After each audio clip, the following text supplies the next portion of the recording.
The hikers weren't looking for history. They had come for silence, for the thin air and the long, empty sweep of the Alps, where the world narrows to rock, wind, and sky. The ridge they followed sat high above the tree line, a place most people never see, where snow lingers year-round in shaded bowls and the ground crunches like glass beneath your boots. It was there, halfway across a windswept saddle, that one of them noticed something unnatural cutting through the white. At first it looked like a shadow, a dark seam where snow should have been unbroken. Then the wind shifted, the light changed, and the shape revealed itself as metal, dull, jagged, and unmistakably man-made. They moved closer, brushing away powder with gloved hands, and the scale of it became clear. Twisted aluminum skin, a shattered wing rib, rusted steel bolts frozen in place. As more of the object emerged, faded black crosses appeared beneath decades of ice stain and corrosion. Luftwaffe markings. German. World War II. The mountain had been hiding something impossible for generations. The wreckage lay partially entombed, as if the glacier itself had swallowed the aircraft and only now decided to give it back. The nose section was crushed, but intact enough to recognize the outline of a cockpit. Snow packed the interior like cement, preserving everything in a cold, breathless stillness. When the hikers peered inside, the sight stopped them cold. Strapped into the pilot's seat was a skeleton, slumped forward, ribs caved inward by time and pressure. Scraps of a flight uniform still clung to the bones, leather stiffened into something closer to wood, fabric faded to the color of ash. A helmet rested near the skull, its liner brittle, its goggles clouded beyond recognition. There was no sign of scavenging, no disturbance. The plane hadn't burned, it hadn't exploded. It had simply come to rest here, high in the mountains, and been sealed away by snow season after season. The pilot had never left his seat. Whatever had happened in his final moments, he faced it alone, surrounded by nothing but rock, ice, and the slow, grinding movement of the glacier. For more than 80 years, the Alps had kept his secret. Now, as the ice receded and the metal breathed air again, the mountain was finally ready to tell the story of the man who vanished into its silence. March 1943. The war had already swallowed Europe, and the skies were no safer than the ground. At a Luftwaffe airfield in northern Italy, a young pilot named Lieutenant Franz Müller prepared for a mission that was dangerous by design and unforgiving by nature. He was 23 years old, trained quickly, flown hard, and already familiar with the uneasy knowledge that survival often came down to weather, luck, and mechanical sympathy. His aircraft was fueled before dawn, its metal skin beaded with cold as ground crews worked in near silence. The Alps loomed to the north, their peaks hidden behind thickening cloud. Müller's assignment was a solo reconnaissance flight along the Swiss border, skirting Allied-controlled airspace while gathering intelligence on movement through the mountain passes. Neutral territory complicated everything. He would be flying high, threading narrow corridors of air, relying on instruments that were known to fail in extreme cold. It was the kind of mission that didn't make headlines and didn't earn medals, but it carried real risk. Weather reports warned of instability, but the orders stood. The war did not pause for storms. He took off shortly after sunrise, the engine's roar echoing briefly off the surrounding hills before fading into the distance. For a time, radio contact was routine. Position checks, altitude updates. Then the transmission quality began to degrade, crackling with interference as he approached the mountains.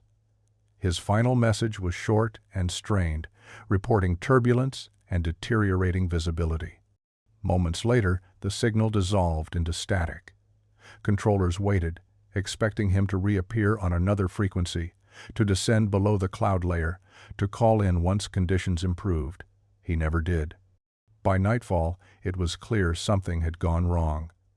Initial assumptions leaned toward a crash somewhere in the high Alps or a forced landing across the border. Limited searches were discussed, then quietly abandoned as snowstorms rolled through the region, burying potential wreckage under fresh accumulation.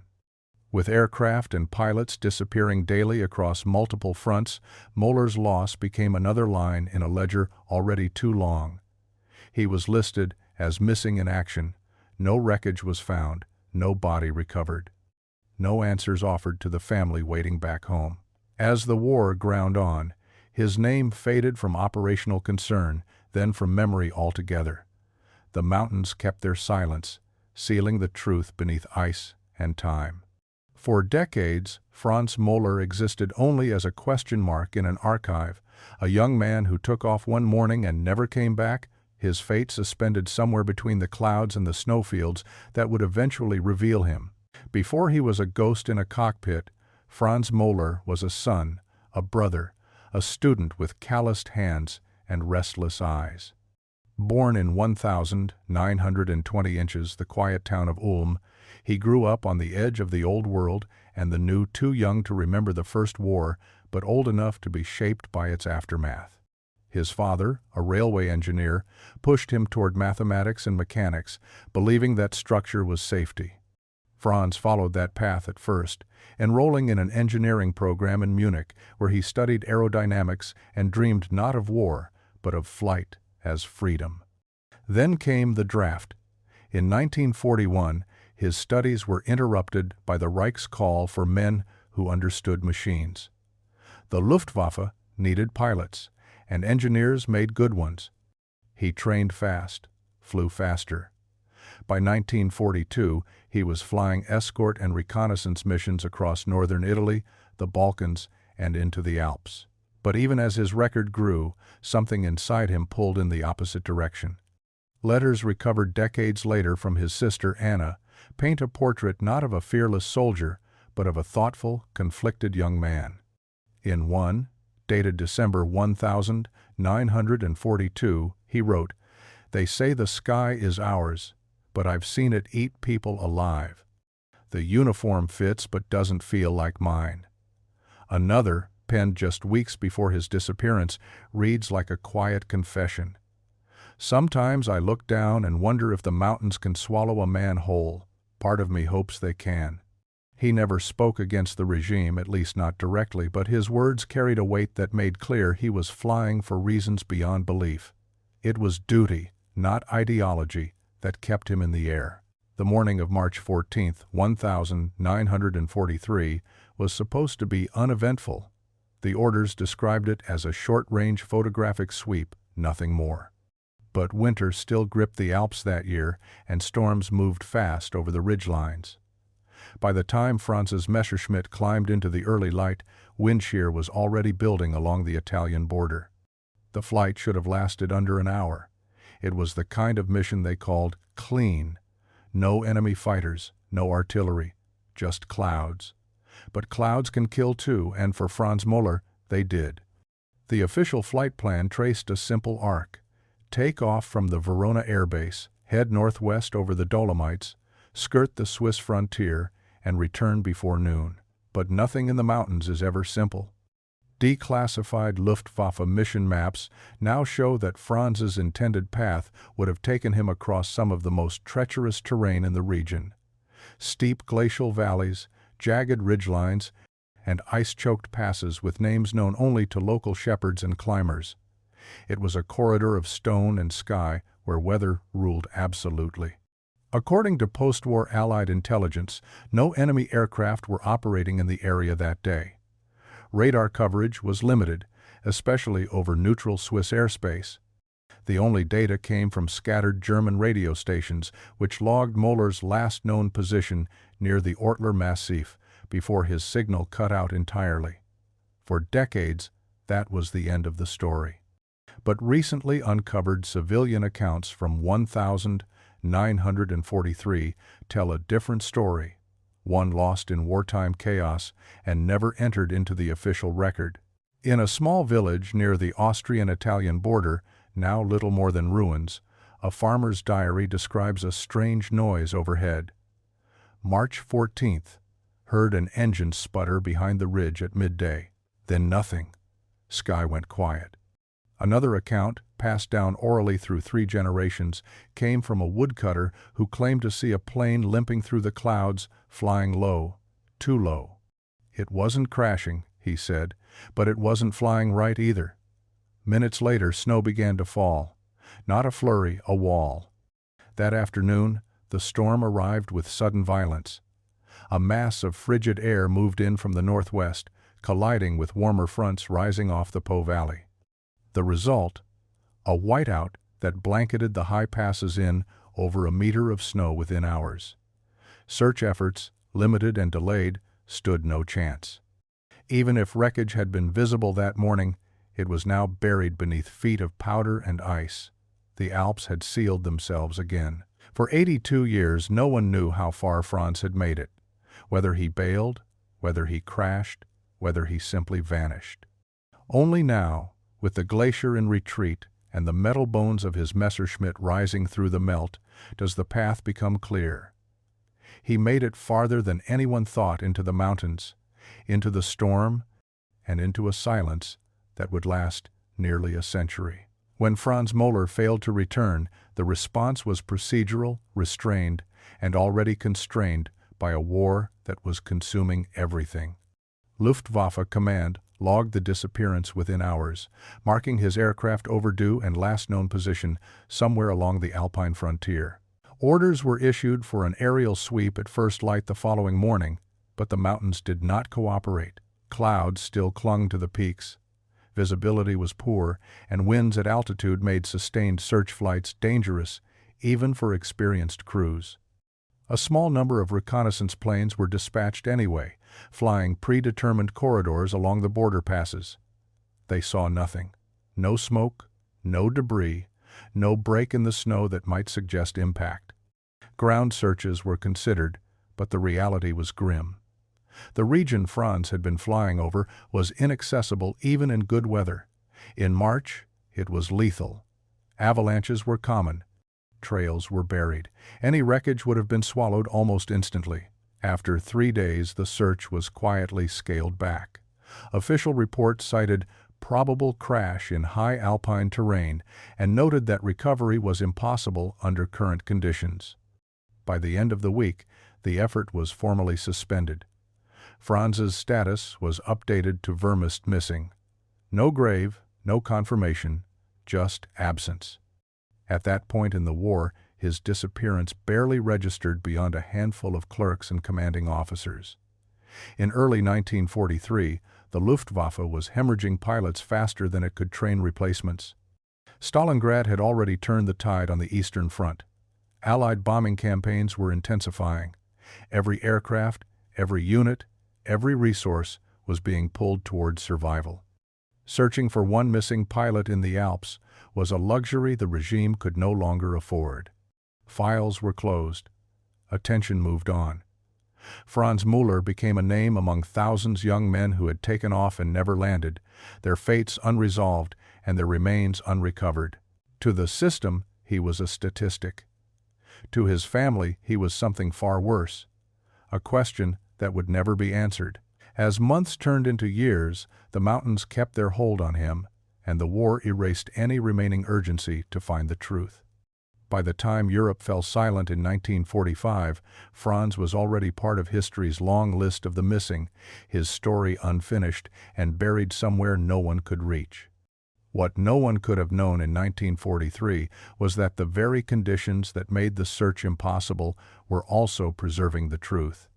When Franz's aircraft struck the high snowfield, it did not shatter the way planes often do. Instead, it slid, dug in, and came to rest at altitude where temperatures rarely rose above freezing. Within hours, the storm that ended the search buried the wreckage completely. Snow filled the cockpit, sealed the fuselage, and locked everything in place. Over the years, that snow compressed into ice. Layer upon layer accumulated, pressing down with slow, relentless force. The glacier formed around the plain, not as a sudden tomb, but as a gradual embrace. In this environment, decay almost stopped.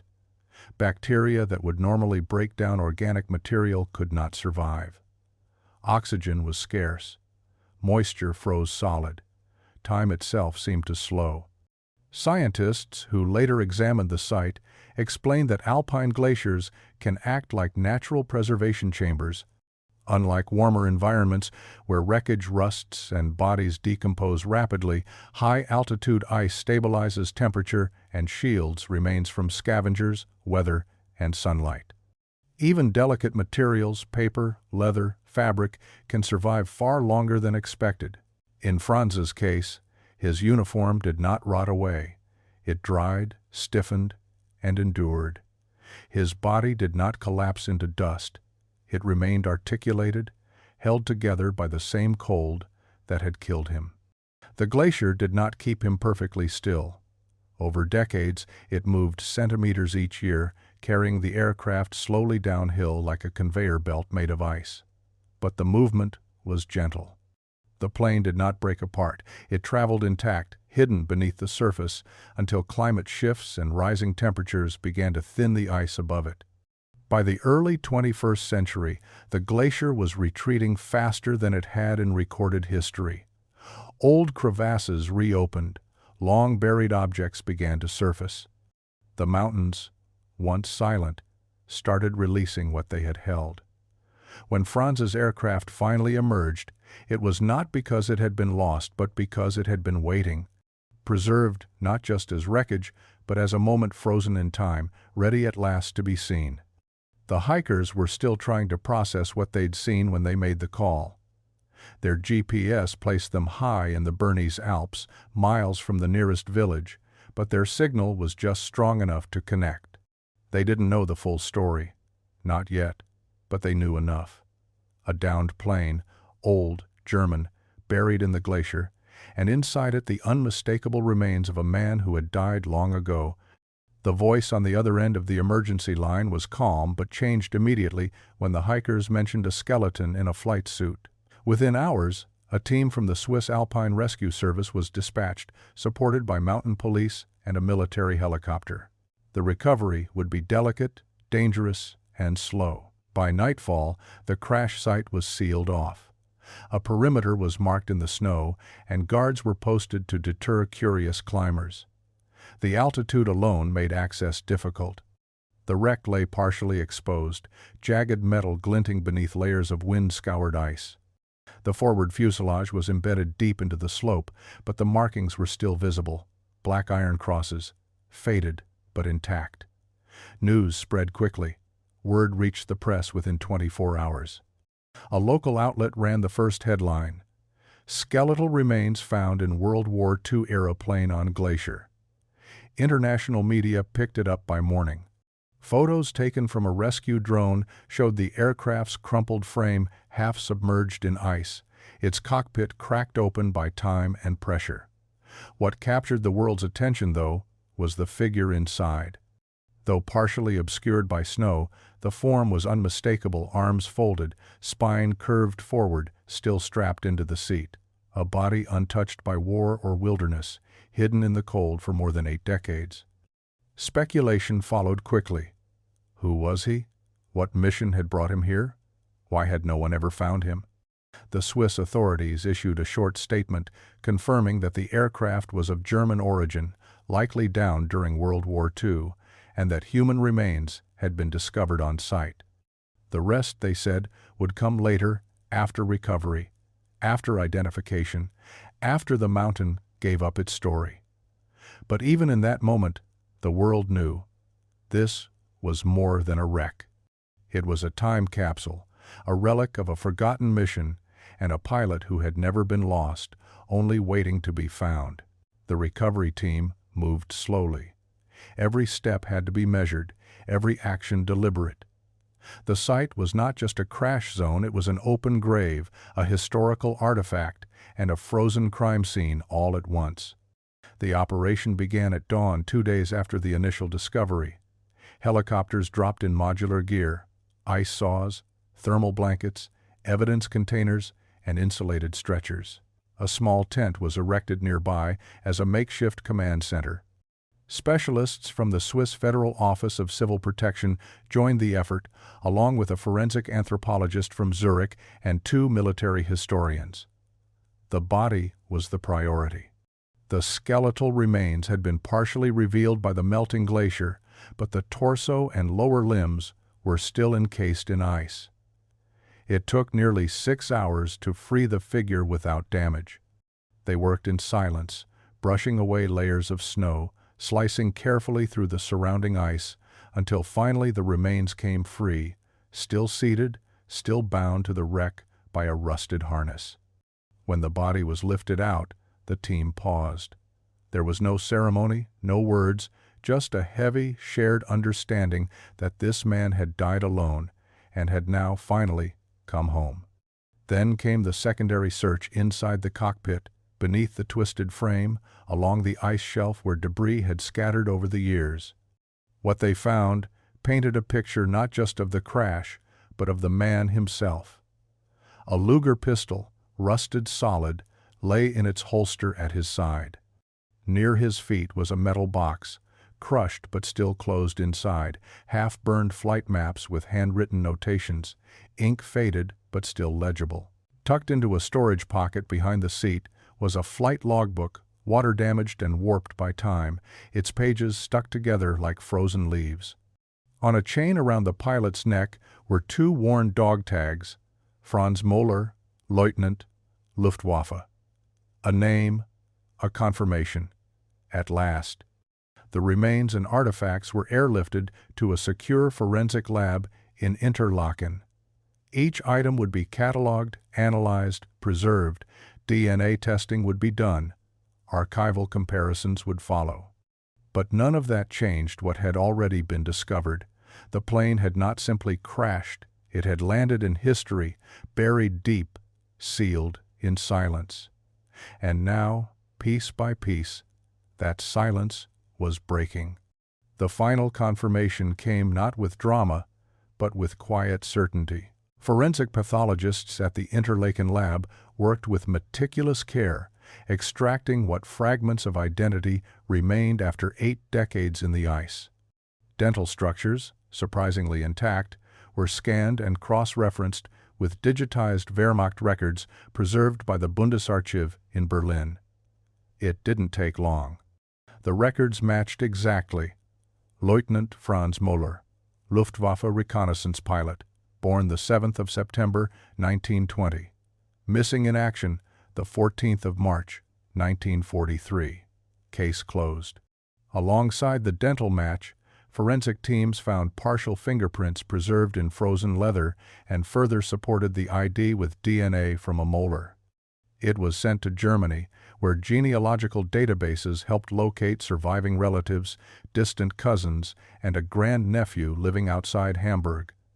They had grown up with only fragments of the story. To them, Franz had been a family ghost. His sister, Anna, long since passed, had spoken of him only rarely and always with ambiguity. The family had heard rumors after the war, whispers that he might have defected, that he'd crossed into Switzerland, or worse, disappeared by choice. For decades, there had been no clarity, only speculation and silence. Now, the truth arrived like a sudden thaw. The family was contacted by both Swiss and German officials and shown photos of the wreckage, the uniform, the dog tags. There were tears, disbelief, and an almost surreal stillness as they realized the man frozen in that cockpit was not just a historical figure. He was theirs. They were invited to a private viewing of recovered items: the Luger, the logbook, a sealed envelope addressed simply Für Anna. The handwriting matched the letters kept in a box under an attic floorboard, letters Anna had read alone, letters she had never shared. A formal identification ceremony followed in Bern, attended by military historians, forensic teams, and representatives from both countries. For the family, it was the end of a question that had lasted a lifetime. Franz Moeller had not defected. He had not run. He had done what he was told, flown where he was ordered, and vanished into a storm no one could see through. He was no longer missing. He had been found exactly where he had fallen, in a world that had moved on without him. The Messerschmitt Bf 109 was one of the most iconic fighters of the Second World War, fast, agile, and unforgiving. But what lay on that Alpine slope was not a machine of war anymore. It was a relic, frozen mid-sentence, its story only now being translated by engineers, historians, and metallurgists. Recovered in remarkably good condition, the aircraft had suffered no fire damage. Its fuselage was largely intact, the wings twisted but present, and even the propeller, though bent, remained connected to the engine mount. This was not a high-speed impact. The plane had not exploded, nor had it torn itself apart. It had descended in a controlled glide, hitting the slope nose first and burying itself in snow that would become ice. Experts from the Swiss Military Aviation Museum were brought in to assess the damage. They carefully extracted and examined the Daimler-Benz DB605 engine, noting signs of a stall, evidence of fuel starvation or air intake blockage. Their preliminary conclusion pointed to a mechanical failure, most likely caused by carburetor icing, a known risk in high-altitude, low-temperature flights. As ice crystals formed inside the carburetor throat, airflow would have been choked off, starving the engine.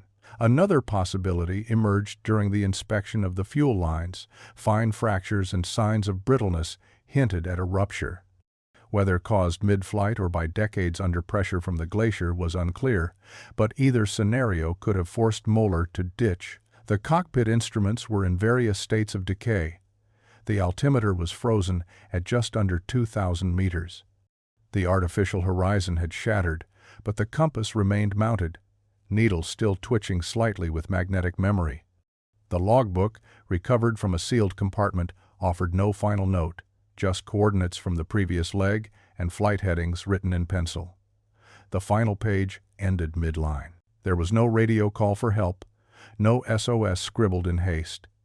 It appeared Franz Moeller had been fighting the aircraft down to the very end, perhaps hoping to clear the pass or reach a frozen valley floor. Instead, he'd brought the Messerschmitt in like a glider, nose into snow, wings catching the slope, a controlled descent into silence. What survived was not just machinery, but intention, the trace of a pilot doing everything he could to survive. The Messerschmitt told no lies. It bore its scars like a witness, and for the first time in 82 years, someone was listening. The reconstruction of Franz Moeller's final flight didn't come from a black box or radar logs. It came from pencil marks in a flight log, readings frozen on analog dials, and the brutal truth of the terrain itself. Investigators used digital topography models, wind patterns, and historical weather data to trace his likely path. The results painted a picture that was as haunting as it was heroic. Franz had crossed the northern ridge of the Ortler Alps when things began to unravel. The logbook, filled with neat, methodical entries, showed steady altitudes and calculated course corrections until the last line, which trailed off after a single coordinate entry. He was descending. Not sharply, not in a dive, controlled, but something was wrong. Engineers believe he was battling a partial power loss, most likely caused by carburetor icing. The engine didn't seize, but it was failing, losing thrust, sputtering in the thin mountain air. He would have known it almost immediately. His options were few: turn back and hope to clear the pass, or glide down and search for a place to land. But this wasn't farmland or steppe. It was vertical stone and snow. He chose to descend. The Messerschmitt's position and angle of impact confirmed that Franz was in the cockpit when it struck the glacier. The nose was buried deep, but the wings were flattened as if trimmed for descent, not torn away by violent impact. There was no ejection attempt, no signs of a canopy blowout. He hadn't tried to abandon the aircraft. He'd stayed with it, guiding it down with whatever lift he could squeeze from the dying machine. The assumption, now backed by flight physics and terrain modeling, is that Franz believed he could survive the landing, that he might skid to a stop, crawl out, signal for help. Pilots were trained to believe in the machine, to trust that if they did their part, the aircraft would do its own. But the snow was too deep, the slope too steep, and the cold too immediate. The plane hit harder than he expected, burying itself in soft powder that would soon become his grave. His hands were likely still on the controls, eyes open, hope intact. In the end, he didn't fall from the sky. He tried to land, and the mountain didn't let him. Tucked inside the inner lining of Franz Müller's flight suit was a folded envelope sealed with brittle wax. It had been pressed close to his chest, protected by the cold and time, its paper yellowed but intact.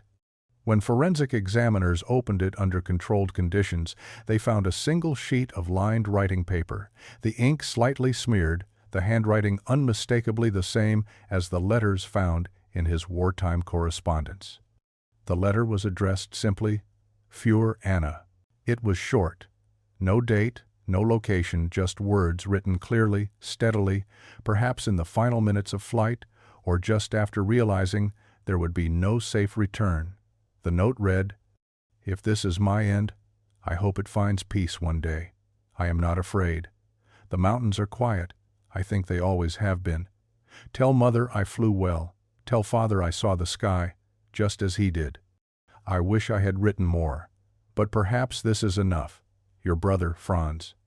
The note was passed quietly to his family in Hamburg during the identification process.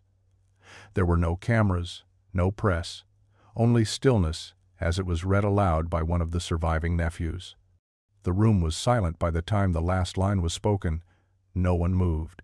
For the family, the letter was not just a farewell, it was a release. Historians and archivists now regard the letter as a rare artifact, a final voice from a soldier who disappeared into war without a trace. It was not propaganda. It was not defiance. It was something deeply human, a young man trying to leave something behind before the clouds closed around him.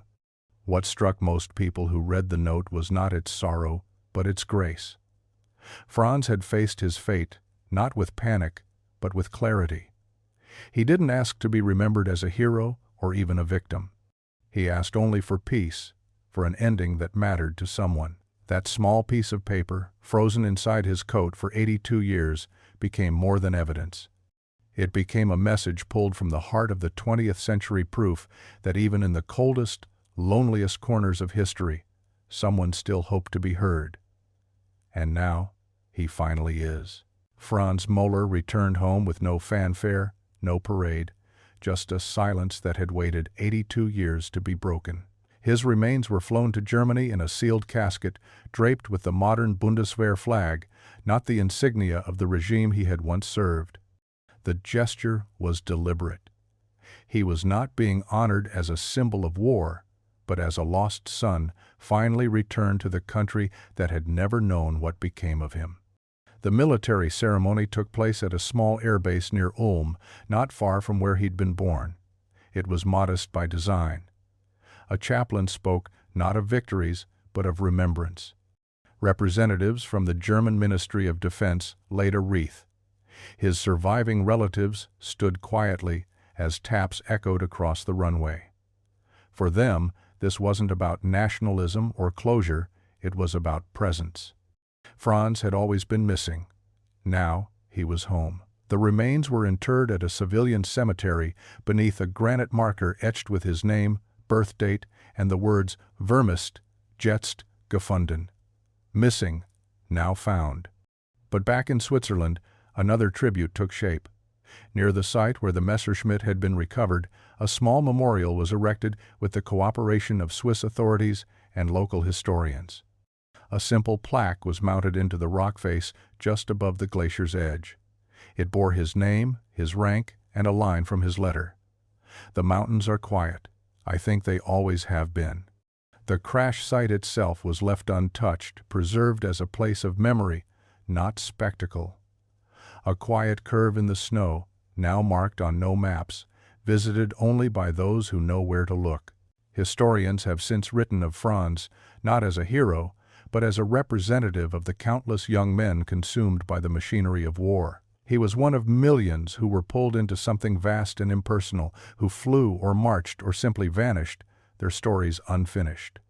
His recovery doesn't change history, but it reminds us that history is made of people, and some of them still wait, high in the mountains, deep in the forests, beneath fields and rivers waiting to be named, waiting, like Franz, to come home. Franz Müller's discovery was not a fluke. It was part of a slow, unsettling pattern, one glacier after another, revealing things long thought lost. The Alps are melting. The great ice fields that once swallowed soldiers, hikers, and entire aircraft are retreating. And with them, history is rising to the surface. In the years leading up to the Messerschmitt's emergence, glaciologists across Europe had documented a steady uptick in such findings. Bodies of missing mountaineers, relics from centuries-old trade routes, and remnants of both world wars had begun to surface with eerie regularity. In 2017, 2 hikers from the 1,942nd were found still frozen in embrace. In 2019, a British RAF pilot, lost during a training run in 1942, was discovered by skiers, his aircraft wing poking through the ice like a fin through water. These are not isolated incidents, they are warnings. The glaciers, once eternal, are vanishing faster than most models predicted. In places like Switzerland, Austria, and northern Italy, entire valleys of ice have thinned by dozens of meters. What the mountains buried in snow and silence is now being returned, not with reverence, but with urgency. Scientists now study crash sites as both archaeological and climatological events. Each find offers data: the depth of burial, the state of preservation, the rate at which ice retreated. But for families, it's something else entirely. Every aircraft that rises from the glacier might carry names once carved into stone under the word missing. There's a grim poetry to it, the idea that as the planet warms, the cold truths of the past thaw loose. The ice that once protected the secrets of the dead now exhales them into daylight. The Alps, once a natural vault for forgotten wars and failed summits, are no longer keeping their secrets. Franz Müller is just one of many who waited beneath the snow. He will not be the last. As the mountains give back what they once took, we are forced to reckon with how much history still lies buried and how much of it is coming home. The ice is retreating, the past is rising, and the silence of the glaciers is beginning to speak. The war ended long ago, but some battles don't conclude with treaties. Some remain frozen in place, waiting. The story of Franz Müller is not just about a downed aircraft or a body in the ice. It is about the echo left behind when a life disappears quietly, without witness or memorial. It's about a man who became a ghost not through legend, but through absence. In a conflict measured by millions, soldiers lost, civilians displaced, cities destroyed, individuals are often forgotten. Their names reduced to initials on a casualty list, their lives flattened into numbers in a history book. But Franz reminds us that every one of those names had a voice, a family, a final moment. He wasn't a symbol, he was a brother, a student, a pilot, a young man who saw the sky turn against him and kept flying anyway. His fate wasn't unique, but its rediscovery made it personal again. His preserved flight log, his sealed letter, the way he rode the Messerschmitt down instead of abandoning it. These fragments speak not of ideology or glory, but of resolve and hope. Not the kind that wins wars, but the kind that holds steady in the last breath before silence. Now, the glacier that kept him hidden has stepped back. The wreckage sits in partial sun for the first time in 82 years. The snow that once erased his trail now glistens in retreat. Scientists say the ice will continue to pull away, exposing more of the fuselage, more debris, perhaps even more stories. But the cockpit is already empty.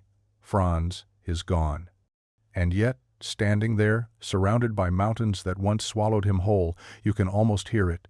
Not an engine, not wind, just the weight of time pressed into snow, the memory of a descent no one saw, and the faint echo of a life paused mid-sentence. The aircraft has become a monument not to a cause, but to a question. How many like him are still out there, buried in mountains, oceans, forests, unnamed and waiting? The final image lingers, a cockpit, cracked open, framed by stone and melting ice, golden light spilling through the broken canopy. The seat is empty now, the silence complete. But for a moment, just long enough, the past spoke, and someone listened. This story was intense, but this story on the right-hand side is even more insane.